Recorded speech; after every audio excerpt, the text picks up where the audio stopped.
আমার বন্ধু আমার বাবাজি আমার গভীর মনোযোগ ধরে কানটা লাগায় দেন। আপনাদের কি খারাপ লাগতেছে? মনোযোগ ধরে ইনশাআল্লাহ শুনি। এবার কিন্তু আমার নবীর যে আপনার সহধর্মণি ছিলেন খাদিজাতুল কুবরা, ঠিক কিনা কথা? ঠিক। খাদিজাতুল কুবরা কে ছিলেন?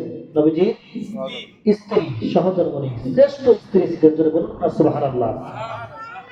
এবার খাদিজাতুল কুবরা রাদিয়াল্লাহু তাআলা আনহা, তিনি আপনার শ্রেষ্ঠ একজন মা ছিলেন। ভাইরা আমার, বন্ধুগণ আমার, বাবাজি আমার, এবার খাদিজাতুল কুবরা আপনার আমার নবী হীরা গুহায় যখন আপনার ধ্যানমগ্ন ছিলেন, হীরা গুহায় আপনার যখন উঠতে হয় একটা বিশাল বড় পাহাড়। হাজিরা তো আপনার যারা হজ করেছেন তারা দেখেছেন ঠিক কিরকম, এত বড় একটা পাহাড়ের উপর উঠিয়া আমার নবী নির্জনে আপনার সেখানে কিন্তু ধ্যানমগ্ন ছিলেন। আর আমার নবীর ভালোবাসায় আপনার খাদিজাতুল কুবরা রাদিয়াল্লাহু তাআলা আনহা, তিনি আপনার কি করেছেন, তিনি 2 মাইল হাঁটিয়া একজন মহিলা হইয়া স্বামীর জন্য রুটি বানাইয়া আপনার সেই উঁচু পাহাড় আপনার উঠিয়া আল্লাহর নবীকে আপনার হীরা গুহার ভিতরে ঢুকিয়া আপনার তিনি কিন্তু রুটি খাওয়াইছেন। জোরে কন্যা সুবহানাল্লাহ। আল্লাহ তাআলা একদিন আমার নবী হযরত জিবরিল আলাইহিস সালামকে বললেন, জিবরিল তুমি যাও, আর তুমি দেরি করো না। হীরা গুহার ভিতরে আমার নবী ধ্যানে মগ্ন আছে, আমার নবী জিকির করতেছে, আমার নবী আমি আল্লাহ তাআলাকে যাচ্ছে। যাও জিবরিল রে, আমার নবীর কাছে কিন্তু খাদিজাতুল কুবরা আসতেছে, রাস্তার ভিতরে হলো খাদিজাতুল কুবরা। এবার জিবরিল বলতেছেন, আয় আল্লাহ রাব্বুল আলামিন, আমি কেন নবীর কাছে যাব? এবার আল্লাহ রাব্বুল আলামিন বলতেছে, জিবরিল রে, তুমি এই জন্য নবীর কাছে যাইবা, একটা কারণ, সেটা হলো নবীর কাছে যখন খাদিজাতুল কুবরা আসবে, তখন তুমি খাদিজাতুল কুবরা তখন নবীকে বলবা যে ইয়া রাসূলুল্লাহ, ইয়া হাবিবাল্লাহ, আল্লাহ রাব্বুল আলামিন খাদিজাতুল কুবরাকে সালাম জানাইছে। করে বলনা সুবহানাল্লাহ। ভাইরা আমার, বন্ধুগণ আমার, বাবাজি আমার, এবার খাদিজাতুল কুবরা আল্লাহর নবীর কাছে আসলো। আসার পরে আল্লাহর নবী খাদিজাতুল কুবরাকে বলতেছেন, ও খাদিজা, তোমার জন্য একটা সুসংবাদ আছে। এবার খাদিজাতুল কুবরা বলতেছেন, ইয়া রাসূলুল্লাহ, ইয়া হাবিবাল্লাহ, কি সুসংবাদ আছে? এবার আল্লাহর নবী বলতেছে, খাদিজা রে, আল্লাহ রাব্বুল আলামিন নিজে তোমাকে সালাম জানাইছে। জোরে বলুন সুবহানাল্লাহ।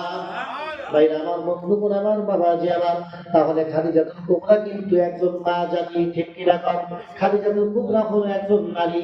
ভাইরা আমার, বন্ধুগণ আমার, বাবাজি আমার, এই খাদিজাতুল কুবরা যখন দুনিয়া থেকে বিদায় নিয়ে চলে যায় বাবা, এবার আমার নবীজি খাদিজাতুল কুবরা যখন দুনিয়া থেকে বিদায় নিয়ে চলে যায়, তখন খাদিজাতুল কুবরা আমার নবীকে বললেন, ইয়া রাসূলুল্লাহ, ইয়া হাবিবাল্লাহ, নবী গো, আমি যখন দুনিয়া থেকে বিদায় নিয়ে চলে যাব, ইয়া রাসূলুল্লাহ, আমি আপনাকে একটা ওসিয়ত করে যাই।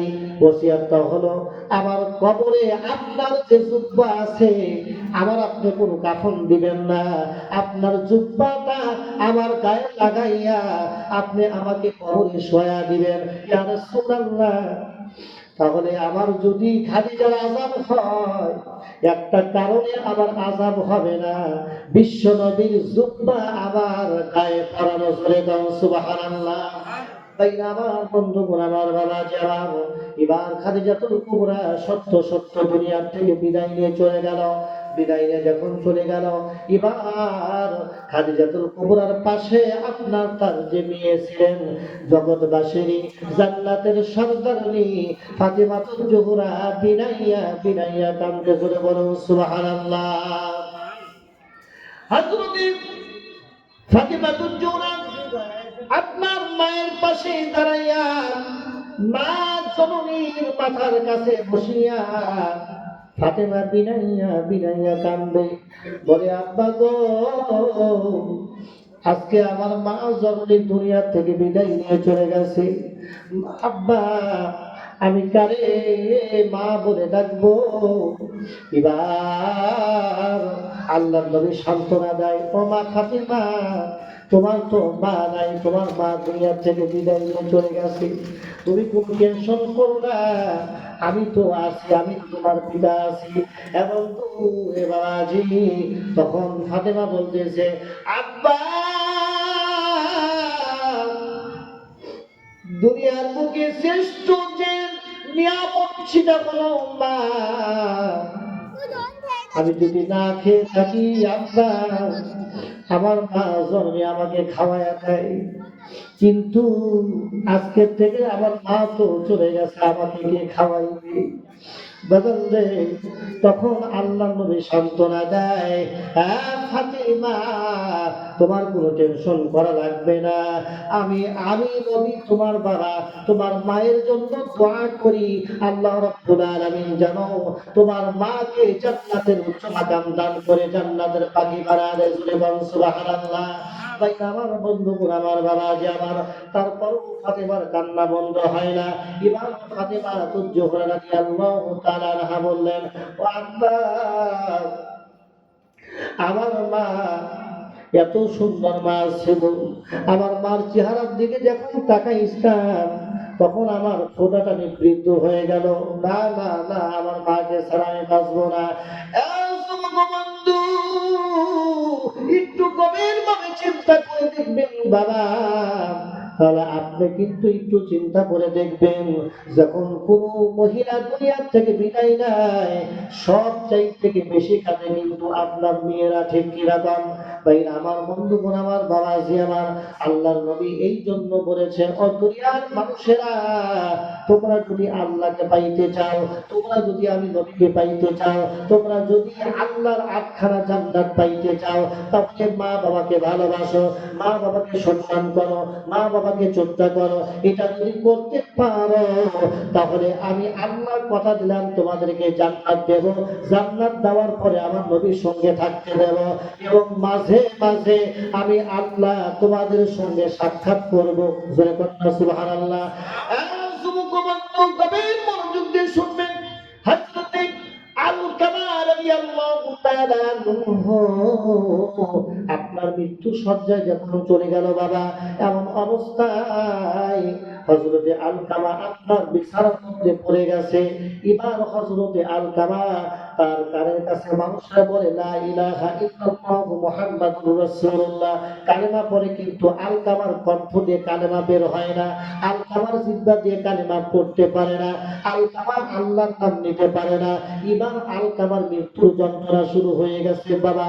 এবার একজন সাহাবা নবীর কাছে চলে গেলেন, হাঁটি হাঁটি পা পা করে। এবার সাহাবা বললেন, ইয়া রাসূলুল্লাহ, ইয়া হাবিবাল্লাহ, নবী গো, আমি আপনাকে একটা কথা বলতে চাই। হুজুর, আপনার আলকামা এত ভালোবাসার সাহাবা, কিন্তু আপনি কি জানেন আলকামা মৃত্যু সজ্জায় হয়ে গেছে? হুজুর, এই আলকামা মৃত্যু সজ্জায় হয়ে গেছে, আপনার মৃত্যুর যন্ত্রণা শুরু হয়ে গেছে, কিন্তু আলকামার মুখ দিয়ে কালেমা বের হয় না।